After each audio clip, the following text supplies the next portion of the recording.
I have a problem with this watch, and more broadly, I have a problem with Panerai. I wouldn't have this problem if I didn't like this watch so damn much. It's easy for me to ignore timepieces that I don't enjoy. Some brands just do stuff I don't like, and fuck them, who cares? But I adore this watch, and lots of watches from Panerai, so I do care, and I do have a problem.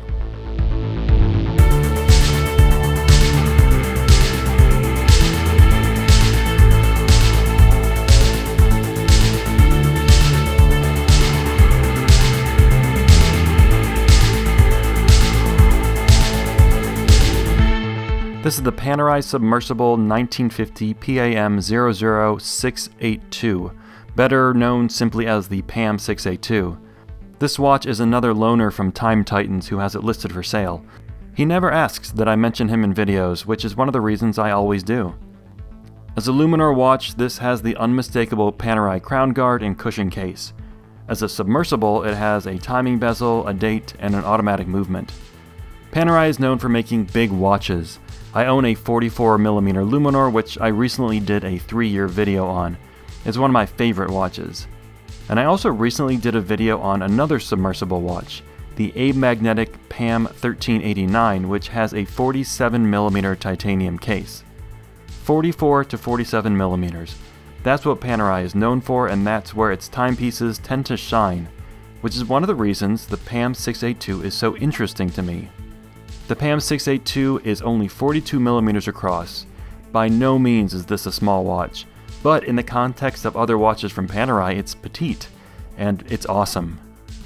The steel 682 is 42mm across, 14mm thick, and 51.5mm long from lug tip to lug tip.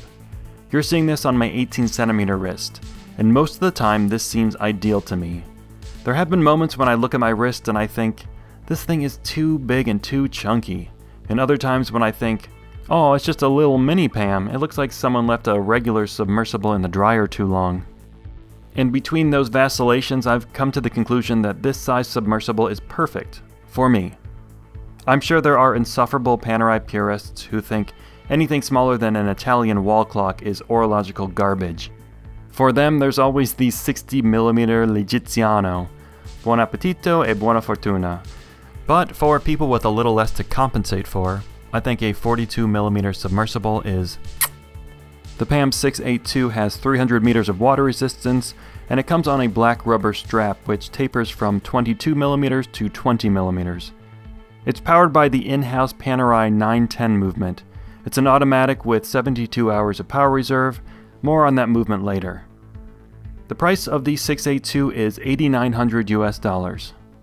Even for a relatively small Panerai, I think a lot of people could be turned off by the 42mm diameter, and especially the 51.5mm length.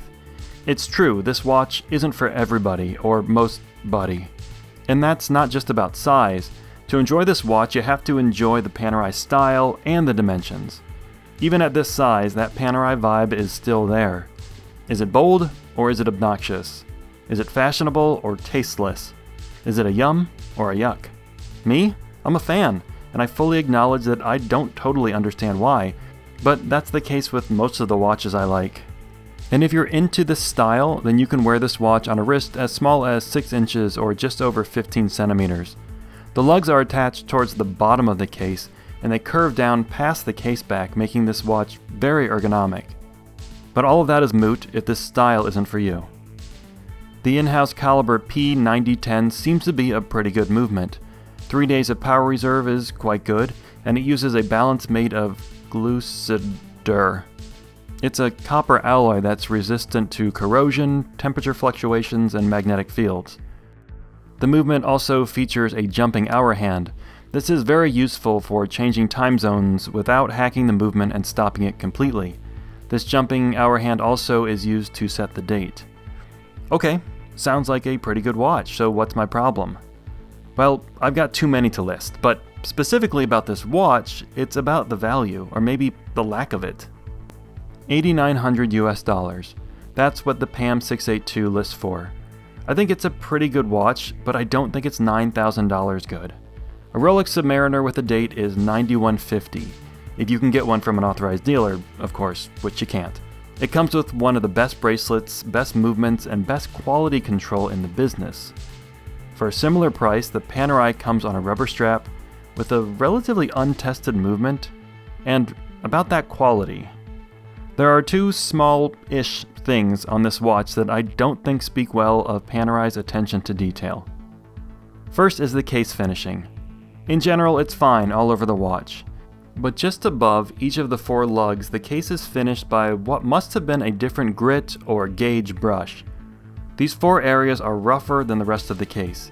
My guess is that when the lugs were finished, the brushing tool also hit the case in those 4 spots. It's not a big deal, but it's also not something that should be on a $9,000 watch. The second issue is the bezel. It is aligned, so you can put down your alignment pitchforks. But then you can pick up a different pitchfork for this. The bezel wiggles, not in rotation, but north to south, 12 to 6. I don't remember seeing anything like this on a dive watch before. Watches that cost half this price don't have this issue, and it's definitely like nothing I've seen on a Submariner. I don't know, maybe I'm being too harsh. This is a tool watch, and besides, these are hand assembled. They're never going to be perfect. Or maybe I'm not being harsh enough.